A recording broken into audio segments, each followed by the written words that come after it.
como siempre es un placer para mí. Me agrada mucho verlos con el deseo de aprender más. Yo sé que muchos de los hermanos no tienen el mismo nivel de crecimiento, de desarrollo. Algunos ya han militado por algunos años en la iglesia y han tenido la oportunidad de crecer, y otros que han llegado recientemente necesitan conocer los fundamentos de la verdad bíblica para crecer. Por supuesto, nunca dejamos de crecer. Siempre el Señor tiene algo para ministrarnos que debemos afirmar dentro de nosotros. Hoy quiero hablarles acerca de los obstáculos que detienen la fe. Porque hablamos mucho de fe y la gente dice, yo tengo fe, pero esa fe tiene que ser sólida, permanente y efectiva. No es una fe temporal. Tenemos el ejemplo de los hombres de fe y las mujeres de fe en la Biblia que mantuvieron su fe hasta el final. Bueno, aquí tenemos entonces, vamos a conocer hoy las actitudes de fe, porque la fe no es las emociones que nos invaden en cierto momento, porque a veces algunos de ustedes habrán visto asistir a servicios de avivamiento, donde el predicador los levanta, los sube hasta las nubes y después se baja. La fe se mueve por convicciones bien arraigadas que nos mantienen caminando cada día de la mano del Señor. Entonces, quiero hablarles por lo menos de 6 obstáculos que detienen la fe, quizá más, tal vez 7. Y usted los puede ir numerando si quiere. Lo primero, quiero que vayamos a la palabra en el Evangelio de Marcos. Hay un pasaje ahí que no lo he encontrado en los demás evangelios, solo en este. Está en el capítulo 8, versículo 22.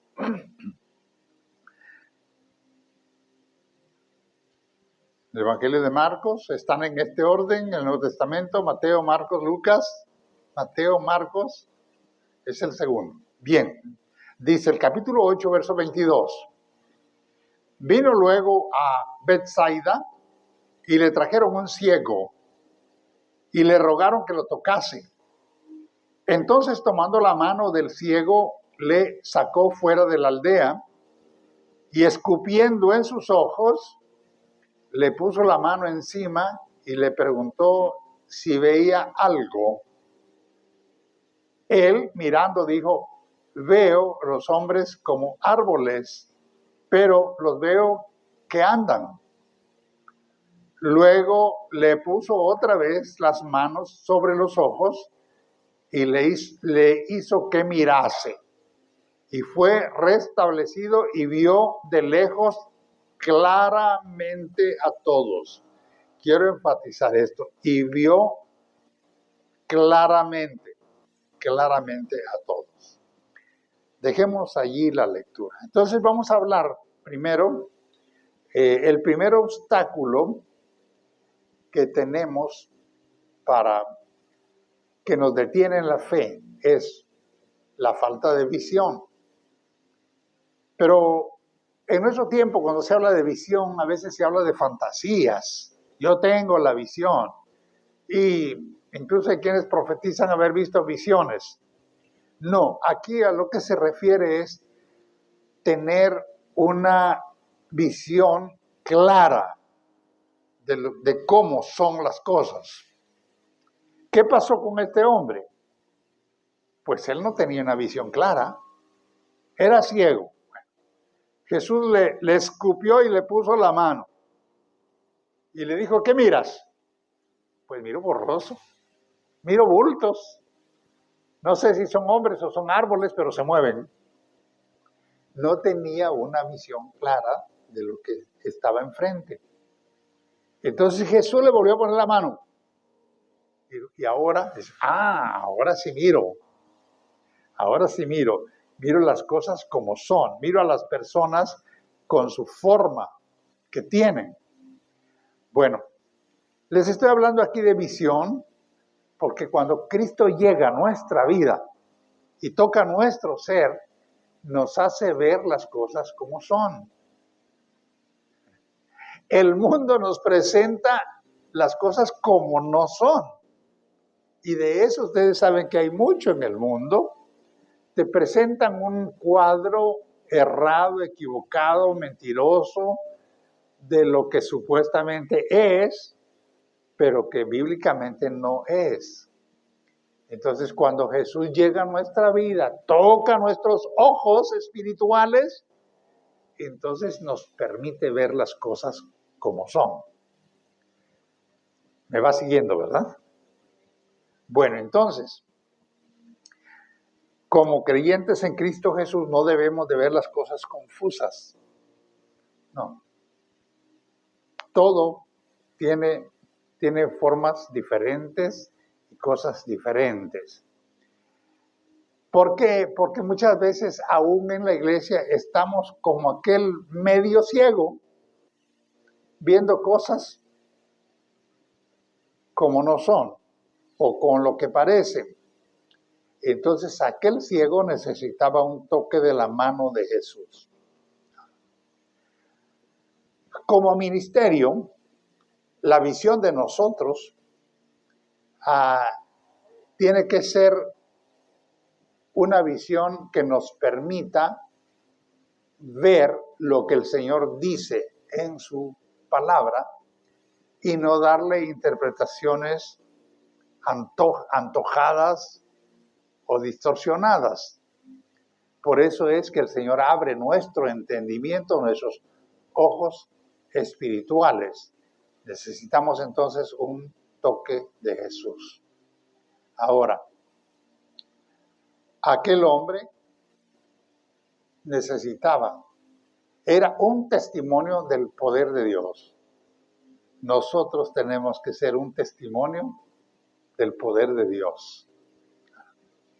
Bueno, ese es un obstáculo, no ver las cosas como son, porque no hemos dejado que el Señor nos muestre el panorama tal como es.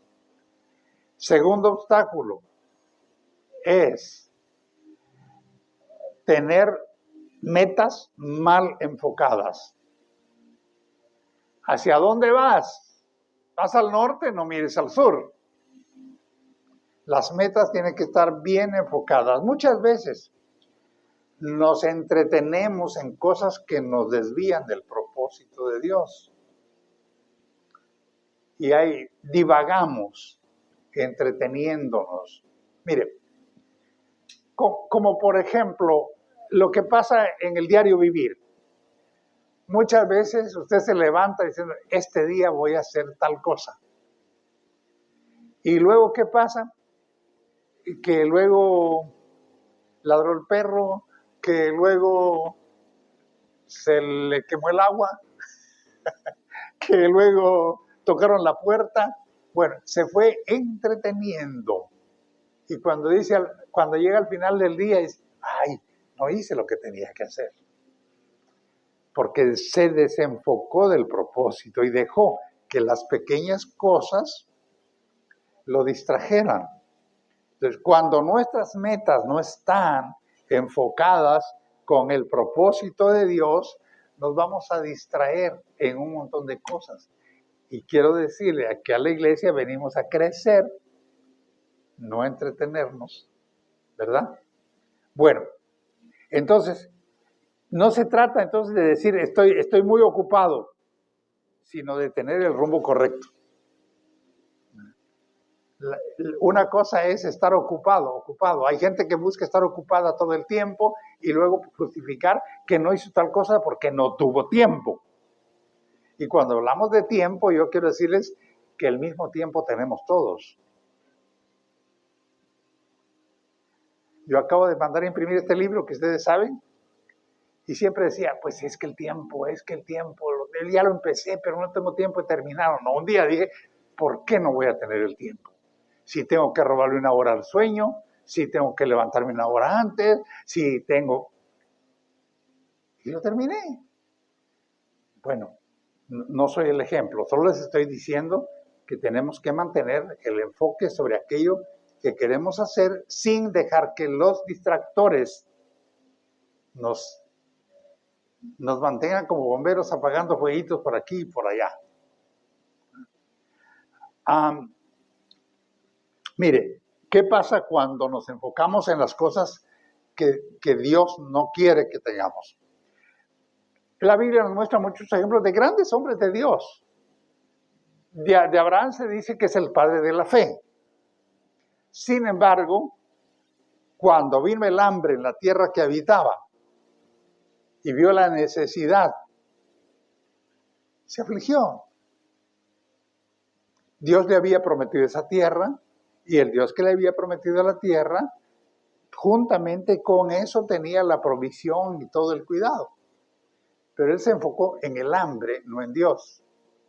Y entonces, ¿qué hizo? Fue a Egipto. Porque allá en Egipto había abundancia y allá podía sobrevivir. Entonces, ¿cuál fue el resultado? Que Egipto lo alejó de la tierra prometida. En nuestra vida, Egipto es un tipo del mundo, simboliza el mundo. El mundo, nosotros vemos a veces que las cosas son más fáciles en el mundo y tenemos la tentación de dejar que el mundo nos absorba. Cuando quitamos la mirada de Dios y la ponemos en una necesidad o en un proyecto o en un gusto en particular, vemos que en el mundo se ven las cosas mejores. No. ¿El resultado qué va a ser? El mundo nos va a alejar de Dios. Entonces, si somos hijos de Dios, le creemos a Dios y somos gente de fe, creámosle a Dios en todo. Entonces, ¿cuántos obstáculos llevamos? No ver las cosas como son, falta de visión, como el hombre que miraba borroso. Segundo, desenfocarnos. Tercero, incredulidad.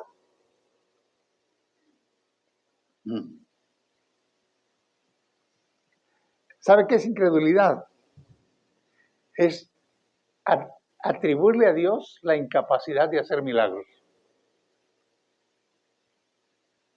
No, pues Dios hace milagros, sí, pero para mí no lo creo.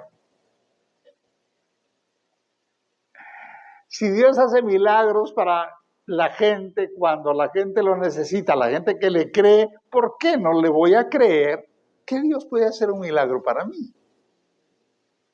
Entonces tenemos que saber que tenemos un Dios todopoderoso, un Dios que nos ama, un Dios verdadero, un Dios que no miente. Entonces, cuando creemos en ese Dios, en ese carácter y en esa bondad de Dios, podemos estar seguros que Él siempre va a tener lo mejor. Y cuando hablo de milagros, estamos acostumbrados a que es un milagro de sanidad, que es un milagro, alguna cosa muy, muy, muy sobrenatural que vemos.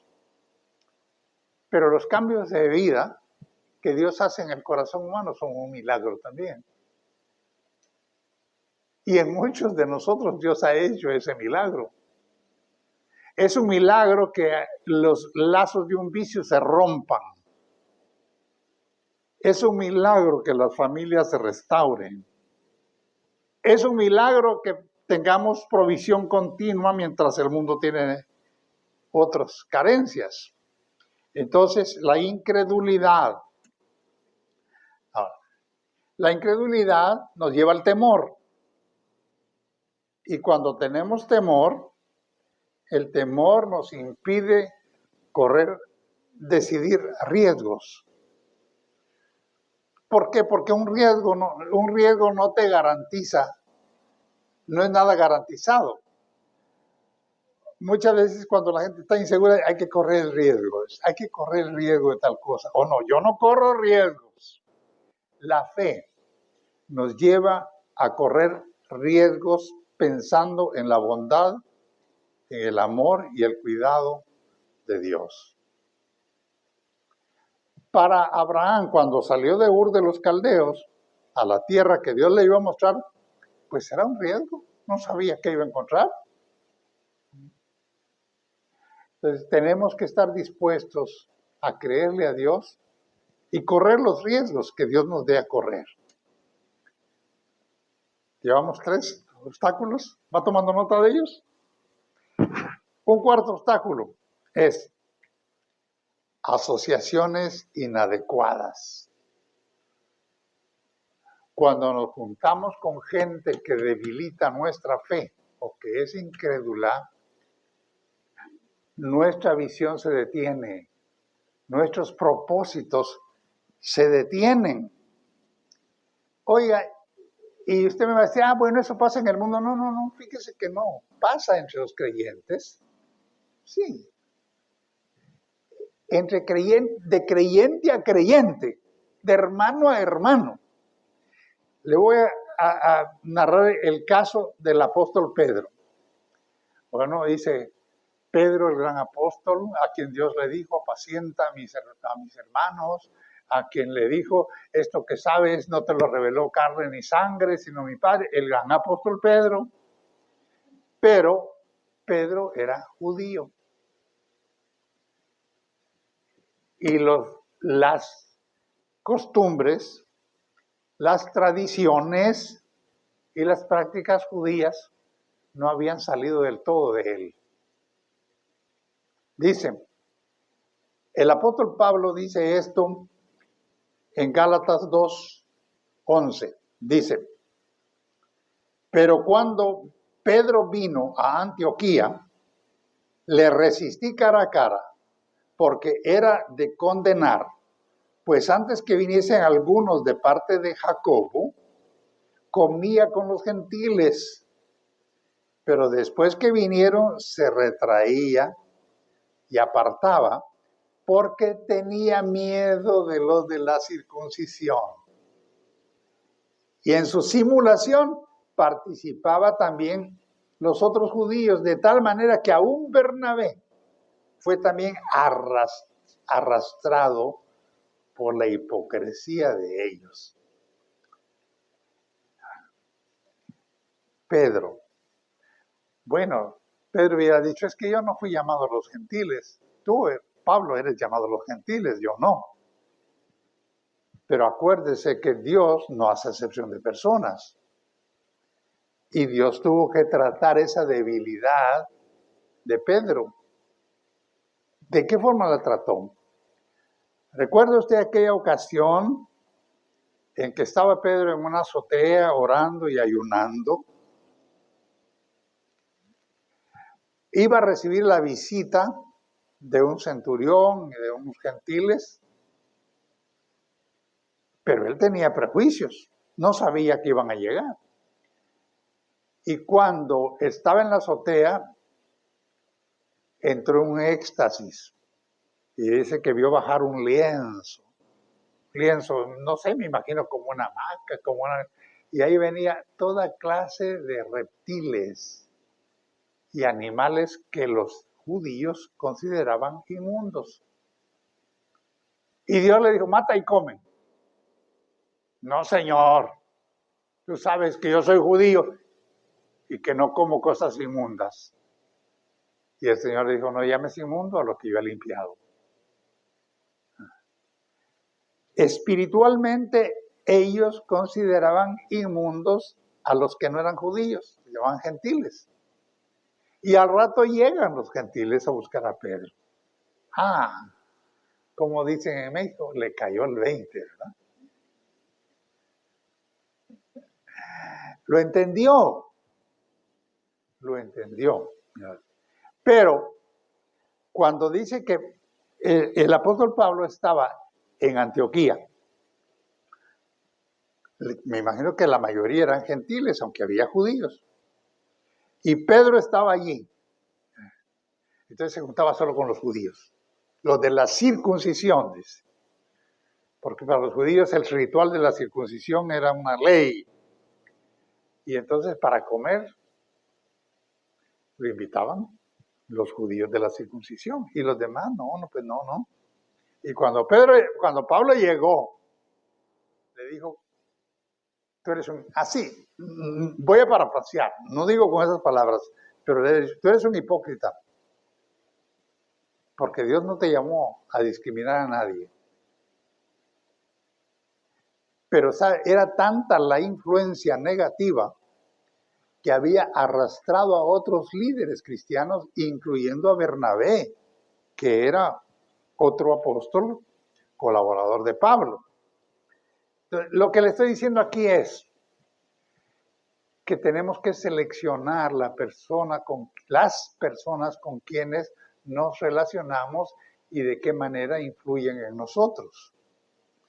Porque si nos asociamos con gente que nos baja la fe, o que nos distorsiona la palabra, que nos predica o que nos enseña cosas que no son exactamente bíblicas, tengamos cuidado.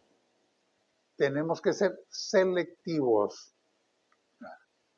No le estoy diciendo que sea clase aparte con la gente y que no, pues yo no me voy a contaminar con la gente. No, estamos en un mundo de gente.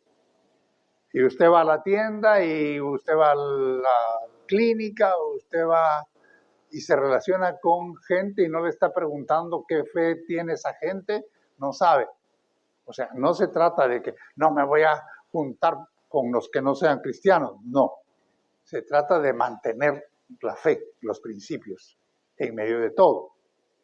Se trata de decir, esto soy, esto creo, así me comporto. Entonces, es importante entonces, pero si nos relacionamos con gente que influye en nosotros, tenemos que saber qué influencia es. Si es un mentor bíblico que nos va a hacer crecer, óigalo, todos necesitamos un mentor. Pero si es alguien que le va a sembrar dudas y temores, pues no. Entonces, la asociación es importante. Por eso, mire lo que decía el salmista. Decía, compañero soy yo de todos los que te temen y guardan tus mandamientos. Salmo 119, verso 63. Me lo ponen ahí para que todos lo puedan ver, aunque tienen su Biblia ahí, pero prefiero que lo lean aquí. Compañeros. ¿Quiénes eran los compañeros de este salmista? ¿Quiénes eran? Los que temen a Dios y los que guardan su palabra. Compañero soy yo de todos los que te temen y guardan tus mandamientos. Pues tenía una buena compañía. No andaba con los incrédulos. Bueno, entonces, ¿cuántos llevamos? 4, ¿verdad? Número 5. La falta de recursos. A veces la gente dice, si yo tuviera, a mí me gustaría, si yo tuviera, ¿por qué no trabajas con lo que tienes? La gente de fe trabaja con lo que tiene. Cuando miramos lo que podemos hacer con lo que tenemos, debilitamos nuestra fe para recibir aquello que no podemos. Cuando nosotros vemos los personajes bíblicos, pues, ¿qué tenía Moisés? Mire, Moisés en el trono de Faraón fue un guerrero, maestro, sabio, filósofo, cuántas cosas pudo haber sido porque fue educado en el trono de Faraón. Tenía todo el poder, tenía mucho poder. Bueno, 40 años después en el desierto, ¿qué tenía? Solo una vara. Solo una vara. Dice, ay, Señor, ¿cómo voy a ir yo a plantarme a Faraón que tiene carros de hierro? Que si yo ya estuve allí, yo sé cómo son esos ejércitos. Señor, ¿por qué me mandas allí? Donde yo sé que voy a encontrar. Y Jesús, y el Señor le dice, ¿qué tienes en la mano? Pues solo esta vara. con esa vara ve, allí pongo mi poder. Entonces le creyó a Moisés. Tenemos que aprender, no somos Moisés, no somos Aarón, pero tenemos que aprender a creer que aunque no tengamos los recursos visibles y materiales, Dios va a obrar. Dios va a obrar. Tenemos que creerle al Señor, ¿verdad? Los recursos surgen cuando tenemos visión y propósito.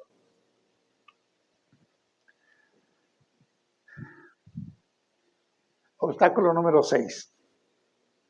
No tener un plan de contingencia.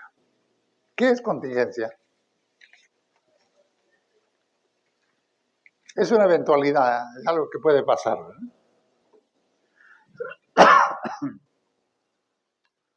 Bueno, la oración es lo que nos conecta con Dios para tener la fortaleza en los momentos de debilidad. Jacob, cuando venía de regreso a su tierra después de que Dios le dijo, regresa a tu tierra porque te voy a bendecir. ¿Qué le dijo Dios? Que regresara y lo iba a bendecir. Pero en el camino entró en temor. Y él preparó un plan de contingencia. Mandó una caravana por aquí, mandó otra caravana por allá, mandó presentes y él se quedó solo. Dijo, bueno, yo ya hice la parte que creo que puedo hacer. Ahora le voy a pedir a Dios. ¿Y qué pasó allí? En ese clamor, esa noche, dice que un varón, un ángel, quizá Jesús, una teofanía de Jesús, y luchó con él. Luchó con él. Y le dijo, no te voy a dejar hasta que me bendigas. Suéltame ya, porque ya el sol sale y raya el alba. No te dejo ir hasta que me bendigas. Entonces dice que el ángel le tocó el muslo y por eso quedó cojo todo el resto de su vida. Pero el punto aquí es que le cambió su nombre.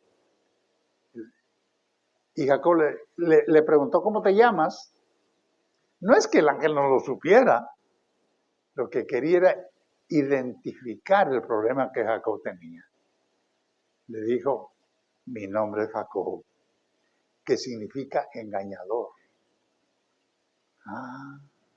Ya reconociste que has sido mentiroso, que has sido tramposo, que estafaste a tu hermano con la primogenitura, que le hiciste trampa a tu suegro, ya lo identificaste, ya lo reconociste. Bueno, ahora te cambio. Y digo, ya no vas a ser más mentiroso, ya no vas a ser más sinvergüenza, ya no vas a ser Jacob, te vas a llamar Israel. Lo cambió. Pero que él había hecho un plan de contingencia. Bueno, es bueno tener planes, salidas. ¿Por qué? Porque nunca sabe uno qué dirección le va a marcar Dios. Uno puede planificar de tal manera, pero Dios, tenemos que estar sensibles a lo que Dios nos diga. Mire, los famosos magos que dice la gente, la tradición, cuando Jesús nació. Me gusta la versión de la Biblia que dice hombres sabios, porque la idea de mago que tenemos es el que saca conejos de la manga, palomas de un sombrero. No era eso. Hombres sabios, conocedores de los tiempos, conocedores de las señales de los cielos, eso eran. Entonces, ellos llegaron al palacio de Herodes y le preguntaron a Herodes dónde había nacido el rey de los judíos. Un rey, hay un rey. Herodes no quería competencia, pero hipócritamente les dice, vayan, búsquenlo, y cuando lo encuentren regresan aquí conmigo para que yo vaya y también lo adore. Y ellos llegaron a Belén, le llevaron los presentes al niño Jesús, y cuando iban a regresar, el Señor les dijo, no vayan por allí. Les dio sabiduría. Lo que ellos habían previsto era regresar por el mismo camino. Pero lo que Dios les dijo es, no vayan por ahí, vayan por otro lado. Y entonces tenemos que ser sensibles a la dirección que Dios marca. Séptimo obstáculo. La falta de pasión sostenida. Cuando estamos apasionados con algo, eso no debe ser temporal. No debe ser que se nos pasa. Como los enamorados que cuando rompen se les pasa la pasión que tenían. Si nosotros estamos enamorados de Cristo, es para toda la vida. No se nos debe pasar. Entonces tenemos la falta de una pasión sostenida por lo que Dios quiere hacer. A veces tenemos un deseo, sí, un deseo, pero son deseos temporales o caprichosos. Pero cuando tenemos algo que nos hierve por dentro, eso se llama pasión. Eso se mantiene. En el ministerio se necesita pasión. ¿Por qué? Porque si uno tiene un llamado y uno tiene pasión por servir al Señor, va a enfrentar toda clase de dificultades, pero se va a sostener, porque el Señor es el que lo sostiene. Entonces, es cuando algo te hierve por dentro y hay fervor, ¿verdad? Por supuesto que hay malas pasiones también, ¿verdad? Pero no estamos hablando de las malas pasiones. Esa es otra cosa. El mundo tiene sus pasiones y a veces se obstina con sus pasiones. Como el hombre que se obstina por una mujer y termina o matándola o suicidándose. Esas son pasiones desordenadas. La Biblia habla de pasiones desordenadas. Y hay otras pasiones. Otros tienen pasión por el dinero. Como un hermano o primo, no sé, que me dijo una vez a mí, yo voy a estar donde esté el dinero. Yo amo el dinero. Bueno, qué pena, deberías amar a Cristo, ¿verdad? Entonces, pero cuando estamos emocionados con algo, se vuelve una pasión. Bueno, si estamos emocionados con Cristo, lo amamos, lo servimos, que sea una pasión. El creyente debe ser un apasionado de su fe. Hemos creído en Cristo y ahí nos vamos a mantener, ¿verdad? Entonces, cuando vienen estados de ánimo, cuando vienen crisis, cuando viene lo que bíblicamente se llama desierto, que son tiempos de sequedad, de que no hay qué hacer, que me siento solo, la fe se debe mantener. ¿Dónde mantenía su pasión Juan el Bautista? ¿En el desierto? No era por lo que comía ni por lo que tenía. En nuestro tiempo hay ministros muy apasionados por obtener comodidades, riquezas y poder. Juan se conformaba con comer chapulines y miel silvestre. Esa era su dieta. Pero el Espíritu del Señor estaba sobre él y tenía una autoridad tremenda que hacía temblar a los judíos. ¿Por qué? Porque ¿qué había en las sinagogas y en el templo? ¿Qué había? Había hipocresía, había tradiciones, había de todo.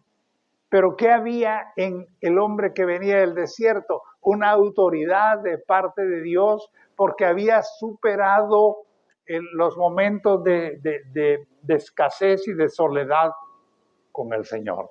Eso se llama templanza, eso se llama firmeza, eso se llama pasión. Bueno, lo último que le voy a dejar,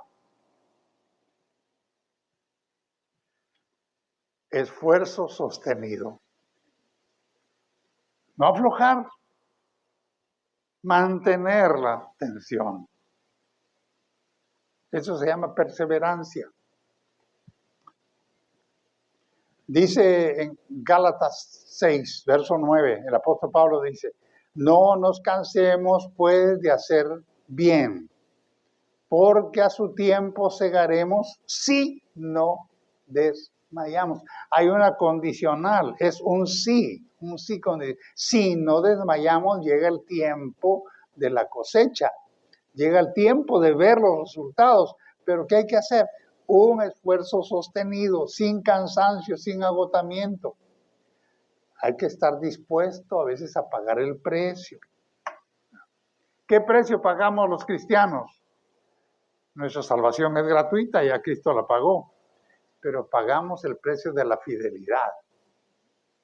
Sí, la fidelidad al Señor sí tiene un precio. Sí va a significar renuncia a las tentaciones, renuncia a los ataques del enemigo, renuncia a muchas cosas. Esto es, no nos cansemos de hacer bien las cosas. Cuando dicen no nos cansemos, pues, de hacer bien. Muchos dicen de hacer el bien refiriéndose a actos de bondad y de misericordia en favor de otros, que también está muy bien. Pero lo que está diciendo aquí es no nos cansemos de hacer bien las cosas. Las cosas que hacemos para Cristo tienen que ser bien hechas. ¿Por qué? Porque a su tiempo viene el resultado. Pero hay que estar dispuestos a pagar ese precio. Entonces, solo la perseverancia y la determinación, sumados a la promesa de Dios, nos permiten ver la bondad de Dios y los resultados de nuestra fe. Por eso tenemos que aprender a ser perseverantes. Bueno, en resumen, ¿qué pasó con aquel hombre a quien Jesús le puso las manos? Vio. ¿Qué fue lo que vio? ¿Y la segunda vez que vio? Con claridad. Dejemos que Jesús nos ponga la mano en los ojos espirituales para ver las cosas como son y no como las pinta el mundo o como nos cuentan que son. A aquel hombre quizá le contaban que los hombres eran de colores, que había altos, que había chaparros, que había malos, que había buenos, pero él no los miraba como eran. Cuando Jesús lo tocó, pudo ver las cosas como son. Entonces, aprendamos a tener una visión clara de acuerdo a lo que el Señor Jesús quiere por nosotros. Y por supuesto, mantengamos la mano en el arado, como Jesús dijo, que ninguno que poniendo su mano en el arado vuelve a ver atrás, es apto para el reino. Así que les dejo con esos principios para que conozcamos los obstáculos que detienen nuestra fe y no nos dejemos afectar por lo que detiene nuestra fe. La incredulidad, el temor, las malas compañías, digo, no necesariamente malas porque que nos lleven a hacer cosas malas. No. Pablo dice que las malas conversaciones corrompen las buenas costumbres. No necesariamente que nos van a llevar a hacer mal, pero que pueden debilitar nuestra fe y nos pueden cambiar, como la influencia que Pedro recibió y Bernabé en Antioquía por los judaizantes. Hoy hay mucha influencia judaizante. Y ustedes van a ver iglesias donde usan la kippah, donde, tantas cosas. Bueno, Cristo Jesús murió por todos. Y todo ser humano que habita sobre la tierra tiene acceso a la presencia de Dios a través de Jesucristo. Amén. ¿Estamos bendecidos? Amén. Bueno.